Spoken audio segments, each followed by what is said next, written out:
Welcome back to another episode of the UMass Sports Insider, coming at you from the Mullins Center. We've got a lot to get to, as always, over the next 30 minutes. We're going to visit with men's and women's basketball, take a recap of what happened throughout the fall, and dive into a conversation with a special Coffee with a Coach presented by Duncan. First, welcome back to the desk, Jay Burnham, Nathan Strauss. And Nathan, it's crossover season. All the sports are going pretty much at once. Happy to have basketball back here on campus. It seems like every other day there's another game at the Mullins Center, which personally is one of my favorite places to be.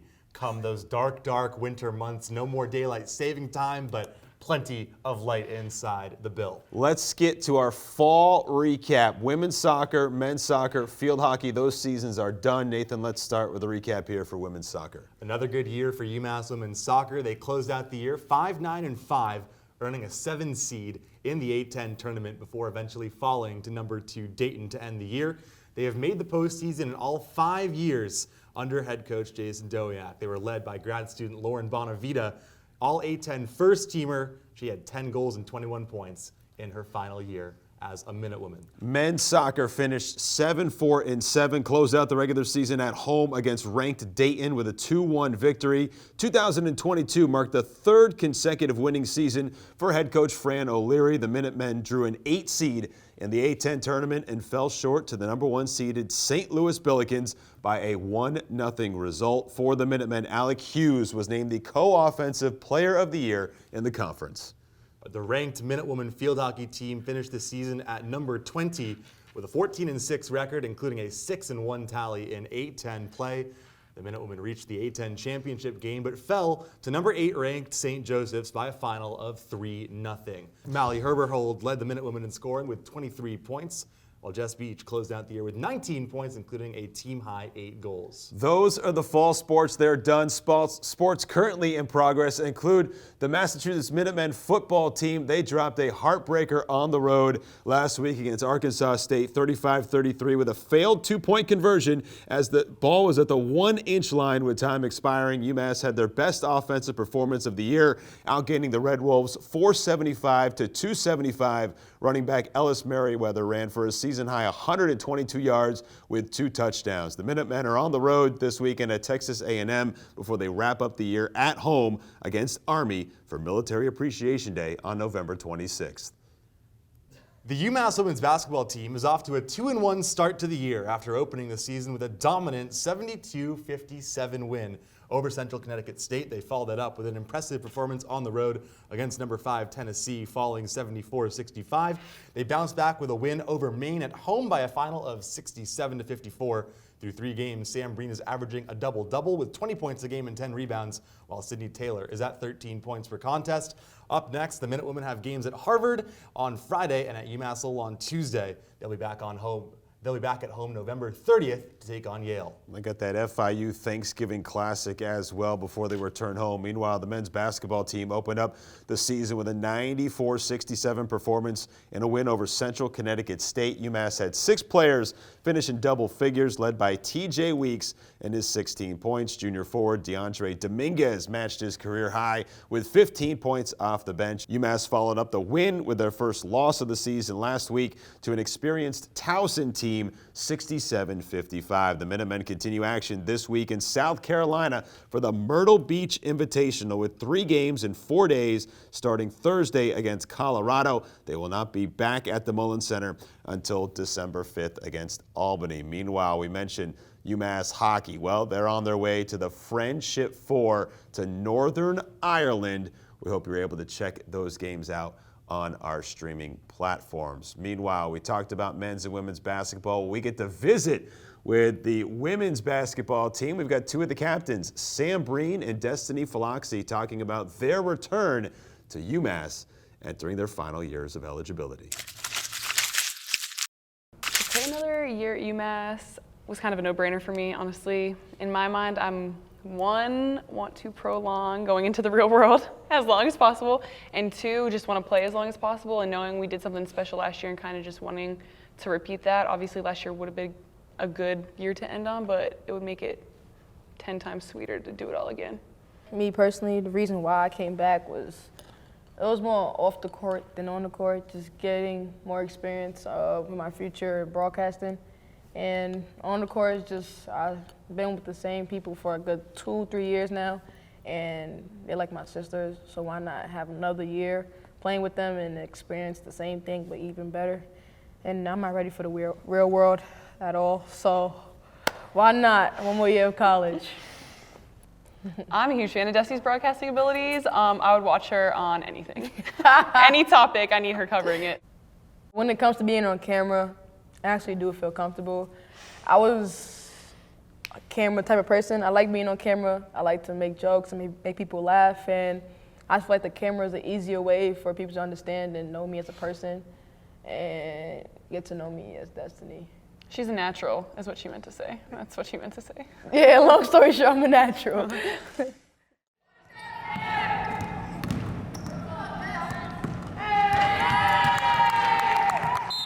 How do we deal with the pressure? There is no pressure. Honestly, we know what it takes to win. We know a lot of teams are coming for us, but our mindsets still haven't changed. Yes, we won last year, but it's a whole new year, and we have the same mindset. We're still hungry. We still have a lot to do for this program, and yeah, we don't feel no pressure. Looking from the outside in, it's like it might be different from everybody else, but inside out, I feel like we're good, and we do what we do best. UMass basketball. Yeah, I feel like from the outside looking in, there's probably a lot of like pressure, but any pressure that there is, we don't really feel it because we embrace it. So it just like motivates us that much more. Everyone developed something different this off season, so kind of just taking into it a new season. The championship obviously matters, it's huge, but going into this year, none of that matters because we're just trying to do it again. This off season, I mainly worked on my jump shot. I wanted to be able to score at all 3 levels. Last year I wasn't as strong as scoring behind the 3-point line. So I just really focused on making sure I was consistent as a catch and shoot type of player. And that's the main thing I worked on. This offseason, I definitely worked on a lot of ball handling since I'll be playing a little bit more guard spot this year. So we'll see a bunch of different lineups probably this year. So definitely worked on a lot of ball handling with Coach Loeffler, and then just continuing to polish the stuff I've already been doing, footwork, pull-ups, step backs, just always doing the little things just to make sure it stays sharp. The competition practice actually does help everybody. As Coach Brady says, we win the day, and by us winning the day, it takes everybody challenging each other and attacking each other's weaknesses and strengths to get us better, because when the season starts, teams are going to attack our weaknesses, and we have to show them that we've been working on our weaknesses. I mean, I think we have a lot up our sleeves. We can go big, we can go small, but like we got a lot of talent, and that's a good problem to have. We know you're busier than ever before, caring for your children, your parents, or a loved one. And don't forget about yourself. You deserve a health plan that guides you along the way and helps you make the decisions that matter most. Health New England has options designed to meet the needs of everyone in your life. We'll be here for you every step of the way. Get a health plan that grows with you. Health New England, where you matter. At Mass General Brigham Sports Medicine, you'll find sports medicine care driven by research and determination. Top specialists who understand your athletic dreams, goals, and the need to get back to them. Together, we'll write your comeback story. Start your comeback story today. When you need to dig, lift, move, cut, or just about anything else, then dial up the Rental Source staffed with equipment and construction experts. They'll help you get the right machine for the job and make sure it's delivered when and where you need it. With locations across New England and the newest and most reliable inventory, Milton Rents is your local source.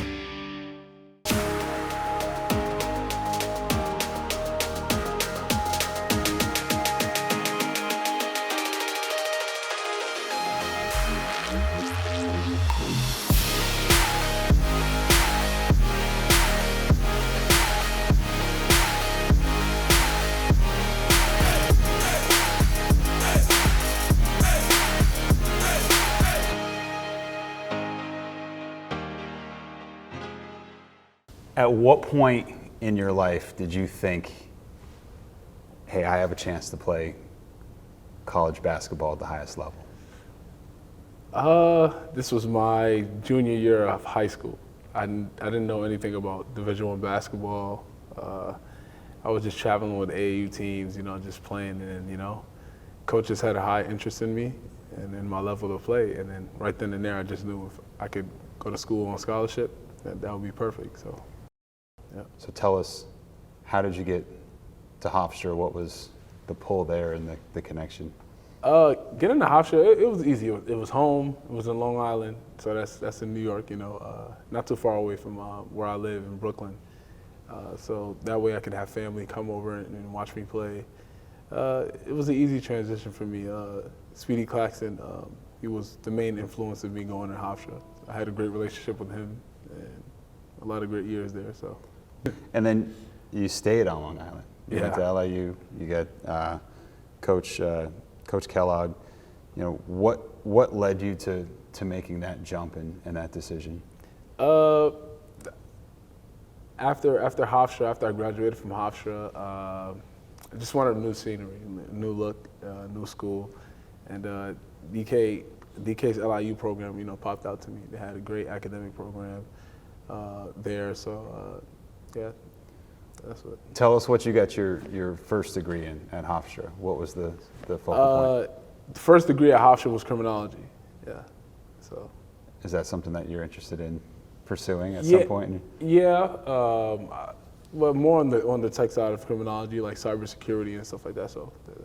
And then at LIU, you continued your education in artificial intelligence. Which explain to us what that means. Artificial intelligence is exactly how it sounds, But I mainly focus on the machine learning side of artificial intelligence. Artificial intelligence is very broad, has like deep learning, neural networks, but I mainly focus on the machine learning side of it. And machine learning is just basically, it's exactly how it sounds. Like machine just learning from data sets and inputs you put in it. So like, if you give me a data set of like a cat's ears and like a dog's ears, and then I could just train a computer on the training sets of the cat's ears, and now it'll know that whatever picture you give it, it can say, oh, this is a cat because of how long its ear is, how long the tail is, the fur of its body. So, yeah. Would you say, without hands down, you're probably the best on the team at Excel and spreadsheets? Yeah, yeah. That's a pretty fair statement. Absolutely, yeah. I would say I am. Yeah, I'm pretty. So you're here at UMass. Yeah. This is your final year of eligibility to play college basketball. What are some of the things you're looking to accomplish? Definitely win an A-10 championship. This team really looks really good. Great coaching staff, great program. We're looking to turn things around, make a trip to the NCAA tournament. So those are the two biggest things I really want to accomplish this year. What's something that your teammates or your family would say about you as who you are as a person?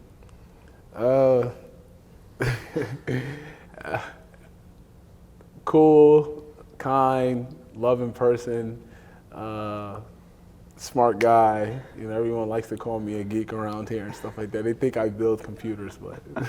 But you are a geek now, all right? Yeah, I am. Appreciate it. UMass fans are going to love watching that geek on the court. Absolutely. Thanks so much. When I went through my hometown there, it was a tough one. I'll be honest with you. And I said, maybe I got to see this town again. Nick was bleeding internally and rushed from Lenox to Bay State, where two surgical teams led by Dr. Jabor and Dr. Katali operated simultaneously to remove tumors in his colon and small intestine. Watch Nick's amazing story at baystatehealth.org/mystory. It just feels so good to be healthy. Bay State Health, advancing care, enhancing lives. In 1980, when my brother bought the gas station, it was a dying business. So the lottery really helped us stay in business. We used our commission money to put a new roof on the building, new siding, and new windows. If not for the lottery, some of these businesses would have been closed up a long time ago. I never conceptualized a big prize on a scratch ticket. I won $1 million that day. Thank you, Massachusetts State Lottery. 50 years of helping small businesses. 50 years of winning.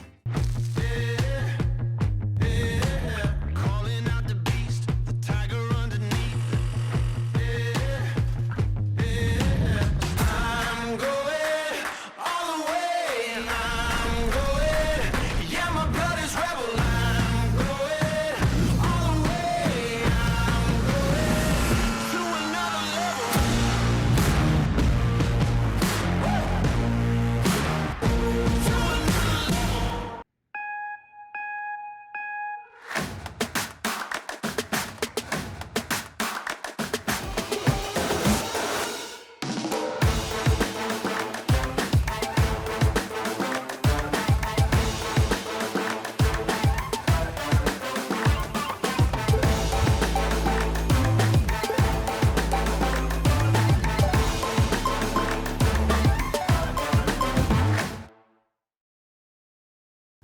we continue on the UMass Sports Insider, talking women's cross country and track and field with Christine Engel, who's been here just about a year now, right, Coach? A year, just at a year, yep. What have you learned in your time at UMass in a year's Yeah, span? it's the year has gone very quickly, but super excited to be here at UMass. Last year was a great year overall, just being at the university, and we've definitely had some high moments via, through the cross country season and the track and field seasons. So looking to build upon that this year. Why don't you give us the kind of the time frame? Because we jam cross country, track and field in the title as you for head coach. Yep. What does that timeline look like? Yes. How does it unfold? So cross country is in the fall, and our student athletes have been here for a few weeks. So we have cross country, and we compete September, October into November. And then indoor track season, we've got a meet in the beginning of December. Then we go into January, February. Nationals are at the beginning of March.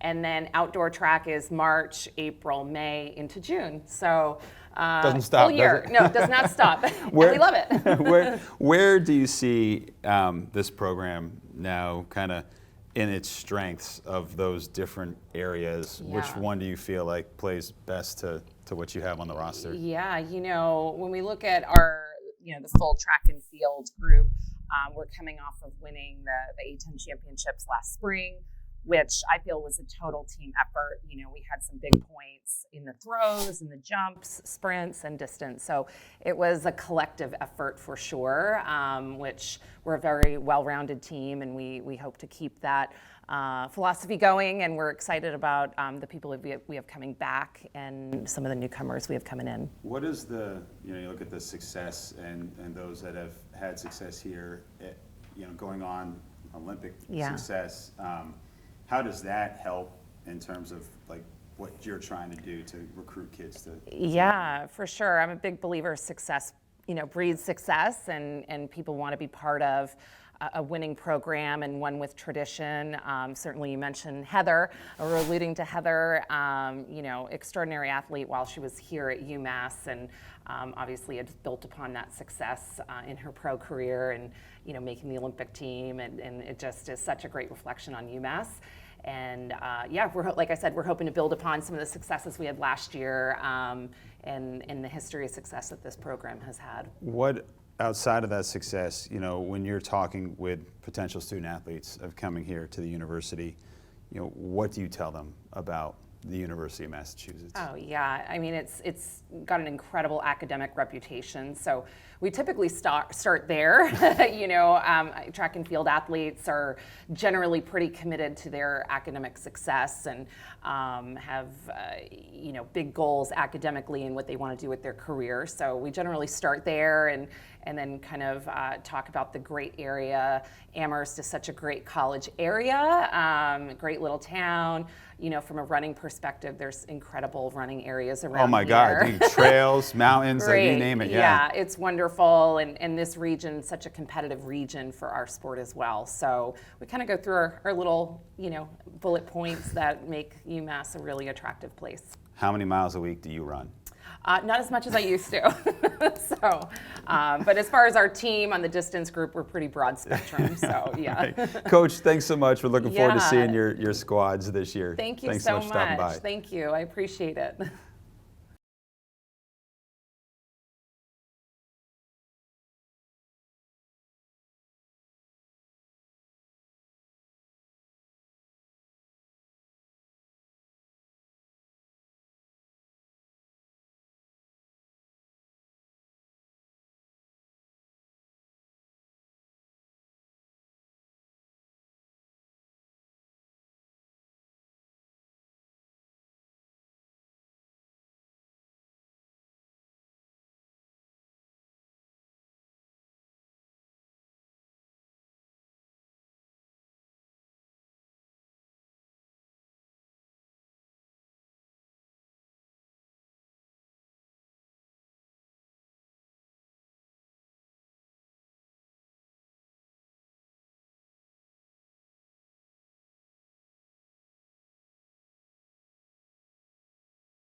If the ice cream truck pulled up, which ice cream you choosing right now? You got to choose one. 5, 4. The Turtle Sundae bar. Oh, I'll go with Tweety. Gotta go with Tweety. You want Tweety? If the ice cream truck was to pull up right here, right now, which one you choosing? The SpongeBob. SpongeBob? Yeah. SpongeBob eyes is disgusting, I ain't gonna lie to you. If you could choose one ice cream right here, right now, what would you choosing? I'm getting a chipper. I'm sorry. Chocolate chip cookie? Yes. Alright, bet. Or strawberry shortcake. Those go crazy. One and done. Nah, I'm gonna get 2. I got money for 2. He only got one. Yeah, one for that. You pick an ice cream. Alright, we're gonna go to Angelique. Firecracker, is it on here? I'm sorry. It's right here, firecracker. Alright, she's choosing this one right here. Firecracker. Right in blue. 4th of July. Which one you choosing? Right now? Right here, right now. Strawberry shortcake. Strawberry shortcake. Ooh. It's I'm not gonna lie though, but when it's melted, it's a little bit nasty. Oh, strawberry shortcake all the way. For real? All the way. Yes. All right, Jess. If the ice cream truck was to pull up right here, right now, which one you choosing? Ooh. See, if it's like really hot, I'm getting a SpongeBob drink. Now, if I want some chocolate, then I'm gonna get the chocolate levels right here. All right, y'all. That's it for right now. But best believe I'm choosing all of them. All right, here you go.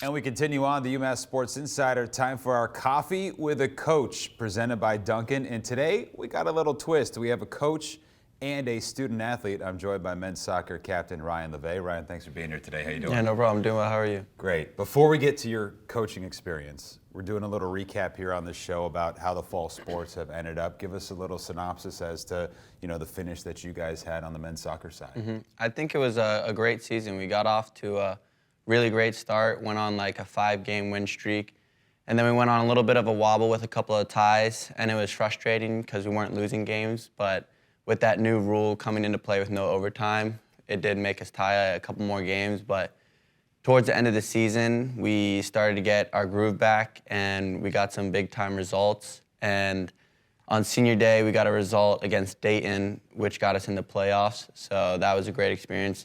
That was our first goal, so all in all, it was a good year. What's it like playing for Coach Fran O'Leary? It's a lot. He demands a lot from you, but I wouldn't want it any other way. And he makes us play a certain way and demands a certain level of work out of you, and that's why we get the results that we do. Now, you yourself are a coach. You have been working with the women's club team. You guys are going to nationals. First, give me a little bit of insight as to how you got involved on the coaching side, and what is the women's club team for soccer? Yeah, so I got involved my junior year. I was connected by a friend with one of the players, heard they were reaching out for a coach, and I actually did private lessons like pretty much my whole life back home for soccer, so that was my first introduction to coaching, and I just fell in love with it. So once I heard of this opportunity, I hopped on it right away.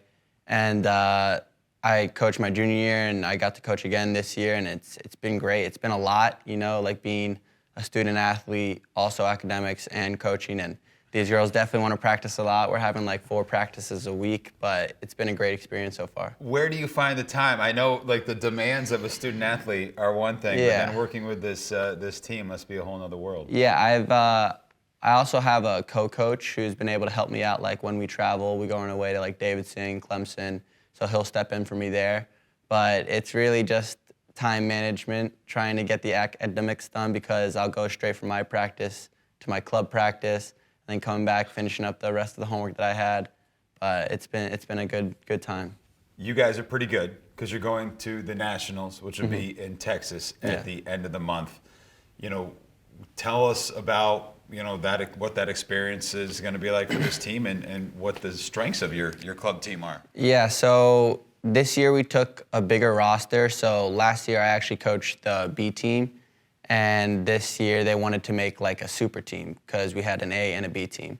So I'm coaching this super team, and we have 28 girls on the roster, so more than my varsity team here. And we went undefeated in the regular season, beat Vermont for the first time in a while, and that was our first goal. And that got us an at-large bid to Nationals in Austin, Texas. So we'll be flying out there November 16th through the 20th. And just about 32 teams out there, and it'll be a great experience to compete. Now you mentioned Coach O'Leary can be tough on you. Are you tough on your team? Yeah, so I actually take almost everything I know from Coach O'Leary and then place it into my team. Like, Coach has us playing a pressing style and just outwork, outgrit, and that's what I try to get across to my girls. So depending on the day, what our practice session looked like at my practice, I'll try and use at my own club practice to try and just get the girls going and high level of work rate. Well, Ryan, we can't wait to see you guys in action. We'll follow up and hopefully have a championship winner at the end of the month. Thank you, I appreciate it. Take care.